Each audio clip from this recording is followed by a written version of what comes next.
નમસ્કાર વિદ્યાર્થી મિત્રો, ફરી વખત યુટ્યુબ વિડિયો લેક્ચર સિરીઝની અંદર આપનું સ્વાગત છે। આપણે કન્ટિન્યુ કરીએ છીએ ઘનાકારનું પ્રત્યક્ષીકરણ। આપણે વાત કરવી છે ત્રિપરિમાણીય આકારના દ્રશ્યો। આપણે જોઈએ છીએ કે ત્રિપરિમાણીય વસ્તુઓને જુદી જુદી જગ્યાએથી જોવામાં આવે તો આપણને જુદા જુદા સ્વરૂપે દેખાય, બરાબર? કે આપણે એક જ વસ્તુને જુદા જુદા એંગલ પરિપ્રેક્ષ્યથી અલગ અલગ આકારે જોઈ શકીએ આપણે, બરાબર? એની ઉદાહરણ તરીકે આપણને આપણી ટેક્સ્ટબુક ની અંદર પેજ નંબર 155 155 નંબરના પેજ ઉપર આપણને એક ઝૂંપડી અને એક પ્યાલાનું ઉદાહરણ આપણને આપેલું છે। હવે એ ઝૂંપડીને જો તમે આગળથી જુઓ તો એનો આકાર કેવો બને, એનો આકાર આપણને કેવો દેખાય, એ દર્શાવતું ચિત્ર તમને પ્રથમ બતાવવામાં આવ્યું છે, બરાબર? જ્યાં હું મારી પોઇન્ટરથી તમને બતાવવાનો પ્રયત્ન કરીશ, બરાબર? કે જેથી કરીને તમને ખ્યાલ આવે કે આ ઝૂંપડી છે ને આગળની સાઈડથી જોવામાં આવ્યું તો એનું આગળનું દ્રશ્ય આ રીતે તમને જોવા મળે છે, બરાબર?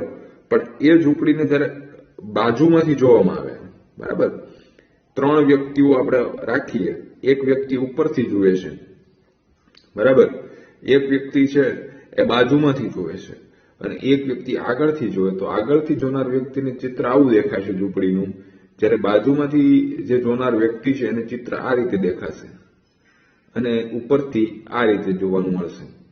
તો કોઈ પણ ઝૂંપડીને કુલ 3 એંગલથી જ્યારે જોવામાં આવે છે ત્યારે એક જ ઝૂંપડીના 3 ચિત્રો આપણે જોઈ શકીએ છીએ કે કેવું દેખાય છે, કેવું એંગલ એનો બને છે, બરાબર? કે જ્યારે કોઈ પણ વસ્તુ જે છે એનો નકશો બનાવવામાં આવે કોઈ પણ મકાનનો, તો મકાન ઉપરથી કેવું દેખાશે, બરાબર, સાઈડમાંથી કેવું દેખાશે, બરાબર, અને આગળથી કેવું દેખાશે, એવું આપણને સમજાવવા મળતું હોય છે। અને એ જે સિવિલ એન્જિનિયર આર્કિટેક્ચર જ્યારે કોઈ પણ ઇમારત, મોટી ઇમારતો જ્યારે ડિઝાઇન કરે ત્યારે આ બધી જ બાબતોનું ધ્યાન રાખવામાં આવતું હોય છે। એ જ રીતે અહીંયા બીજી આકૃતિ આપવામાં આવી છે પ્યાલો।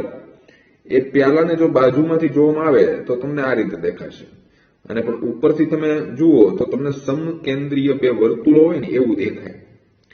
ઉપરથી જ્યારે એ પ્યાલાનું અવલોકન કરવામાં આવે અને એની આકૃતિ ડિઝાઇન કરવાની આવે તો એ ડિઝાઇન કેવી બને છે? સમકેન્દ્રીય વર્તુળો, એટલે કે બે વર્તુળો એકબીજા સાથે કનેક્ટેડ હોય, બંને વર્તુળો હોય એવું આપણને દેખાય છે, બરાબર? તો આ રીતે કોઈ પણ ત્રિપરિમાણીય આકૃતિને આપણે જોઈ શકતા હોઈએ છીએ। ત્રીજું ઉદાહરણ તરીકે આપણને એક ઈંટ આપવામાં આવેલી છે, તો એ ઈંટને જ્યારે તમે આગળથી જુઓ છો, બાજુમાંથી જુઓ છો અને ઉપરથી તમે જુઓ તો કેવા પ્રકારની આકૃતિઓ તમને દેખાય છે એ તમને બતાવવામાં આવેલી છે, બરાબર? તો આ જ રીતે આ જ એક્સરસાઇઝ આપણે સ્વાધ્યાય 10.1 કરવાની, પ્રથમ દાખલામાં કરવાની છે। શું કહે છે પ્રથમ દાખલામાં? કે અહીં દરેક ઘન વસ્તુઓના બે દ્રશ્ય એટલે કે બે વ્યૂ, બાજુનો દેખાવ એટલે કે સાઈડ વ્યૂ અને ઉપરનો દ્રશ્ય એટલે ટોપ વ્યૂ આપેલ છે। વસ્તુઓને તેને સાચા દ્રશ્યો સાથે જોડો અને જોડકાને આપણે જોડવાના। કુલ 5 આકૃતિઓ આપેલી છે। આપણે બોટલ છે એને જોડીને બતાવી છે કે બોટલને તમે જુઓ છો તો બાજુમાંથી કેવી દેખાય છે અને ઉપરથી કેવી દેખાય છે, એટલે કે side view and top view આપણે બંનેને કનેક્ટેડ કરવાના છે। તો એક વજનિયું આપેલું છે બી આકૃતિની અંદર। હવે એ વજનીયને તમે જો બાજુમાંથી જુઓ તો એ વજનિયું કેવું દેખાશે વિદ્યાર્થી મિત્રો? આવું દેખાશે, બરાબર? હવે એ જ વજનીયને જો તમે ઉપરથી ટોપ વ્યૂ જુઓ તો એ વજનિયું આની જેવું દેખાશે, બરાબર? પછી અહીંયા એક થર્મોસ આપેલો છે, જે થર્મોસ તમે સાઈડમાંથી જુઓ તો તે આવો દેખાશે, પણ જ્યારે ઉપરથી તમે જોશો તો એ આ બીજી આકૃતિ જેવો દેખાશે।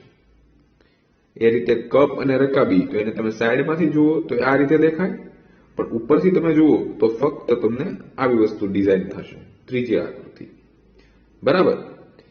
એ જ રીતે તમે એક તેલનો ડબ્બો જે છે એ તેલના ડબ્બાને તમે જો સાઈડમાંથી જુઓ તો એ બીજી આકૃતિ જેવો થશે, પણ ઉપરથી તમે જોશો તો પહેલી આકૃતિ જેવું જોવા આપણને મળે છે।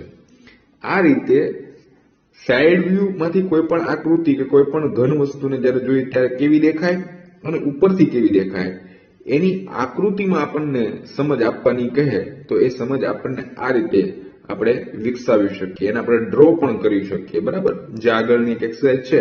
બરાબર, હવે આપણે બીજી દાખલા તરફ આગળ વધીએ તો એની અંદર પહેલા દાખલાની અંદર ખાલી આપણને સાઈડ વ્યૂ અને ટોપ વ્યૂ કીધો હતો. અહીંયા આપણે સાઈડ વ્યૂ તો છે, ટોપ વ્યૂ પણ છે, પણ ફ્રન્ટ વ્યૂ એટલે આગળથી આપણે જોઈએ તો કેવું દ્રશ્ય આપણને જોવા મળે એની ચર્ચા દાખલા નંબર 2 માં આપણને કરવાની કીધી છે. જોઈએ, જો આ કપબોર્ડ છે. બરાબર, એ કપબોર્ડને આપણે આગળથી જોઈએ તો કેવું દેખાય? તો કે આ આગળથી જોઈએ તો હું આગળથી જોઉં તેનું હું F લખીશ, ફ્રન્ટ વ્યૂ. આગળથી જોઈએ તો આપણને આ રીતે દેખાય, જેનો ફ્રન્ટ વ્યૂ પેલી આકૃતિ જેવો હોય. પણ જયારે બાજુમાંથી જોવામાં આવે તો બાજુમાંથી જુઓ ત્યારે આ થાય સાઈડ વ્યૂ, અને ટોપ વ્યૂ છે એ ઉપરથી તમે જયારે જુઓ ત્યારે આ થાય ટોપ વ્યૂ. બરાબર, હવે એ જ રીતે આપણે બીજી આકૃતિઓનો પરિચય કેળવીએ. તો અહીંયા એક માચિસ બોક્સ છે. બરાબર, તો માચિસ બોક્સ ને આ પહેલી આકૃતિ કઈ દેખાય હતી કે બાજુમાંથી દેખાય છે. બાજુમાંથી એટલે કે સાઈડ વ્યૂ. બરાબર, પછી બીજી આકૃતિ છે એ કઈ છે કે આગળથી દેખાતી આકૃતિ એટલે ફ્રન્ટ વ્યૂ છે. અને આ માછલી જેવું ચિત્ર બનાવવામાં આવેલું છે એ જે માચિસ છે એને ઉપરના ભાગમાં બનાવેલું છે એટલે ટોપ વ્યૂ આપણને આવો દેખાશે. ઉપરથી જોતા આપણને એવું લાગશે માચિસ. પછી અહીંયા ટેલિવિઝન આપેલું છે, ટીવી. તો ટીવીને જયારે આગળથી જોવો ત્યારે કેવું દેખાય? તો આગળથી જોતા આપણને આવું દેખાય, ફ્રન્ટ વ્યૂ આવો હોય. પણ બાજુમાંથી જોઈએ તો આ રીતનું દેખાય, અને ઉપરથી જયારે ટોપ વ્યૂ જોવામાં આવે ત્યારે તેનું ચિત્ર આવું બનતું હોય છે.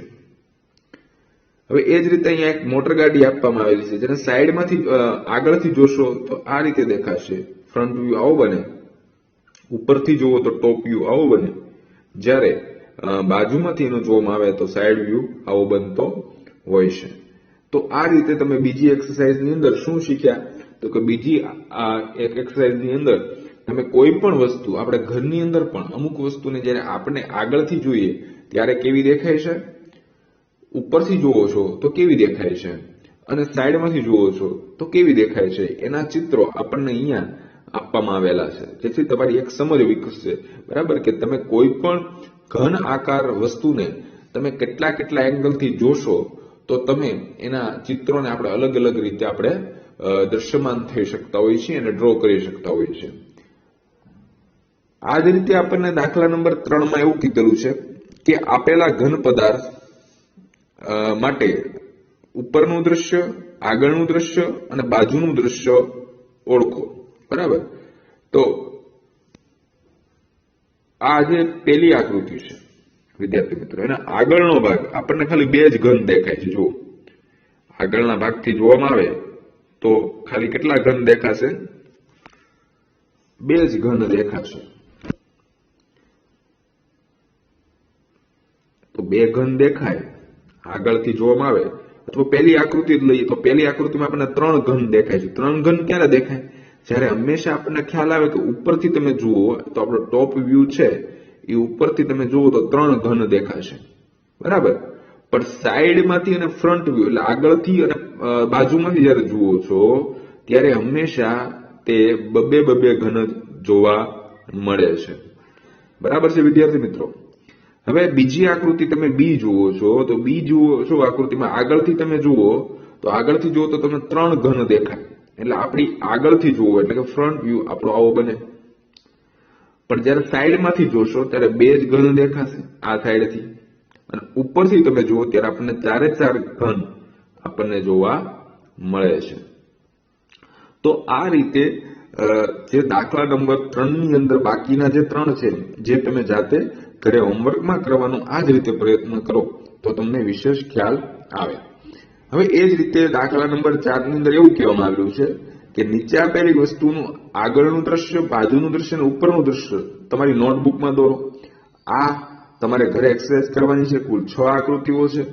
6 આકૃતિઓને તમારે જોવાની છે કે અહીંયા પહેલા તમને સૈનિકનો તંબુ આપેલો છે ત્યારે ઉપરથી જોતા કેવી આકૃતિ બને, જે તમારે જેવી તમને એમ લાગે આવી આકૃતિ બને તો એ આકૃતિ તમારે નોટબુકમાં ડ્રો કરી લેવાની છે. એ જ રીતે અહીંયા પેન્સિલ પણ આપેલી છે, ઘન આપવામાં આવેલો છે.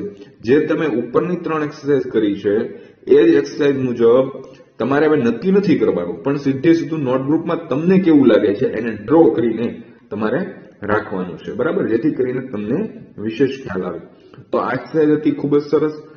આ જ રીતે વિદ્યાર્થી મિત્રો બીજા આગળની એક્સરસાઇઝનો આપણે અભ્યાસ કરીશું, જે આવતા લેક્ચરની અંદર રહેશે, બરાબર. તો ત્યાં સુધી આપણે રજા લઈએ. ધન્યવાદ વિદ્યાર્થી મિત્રો.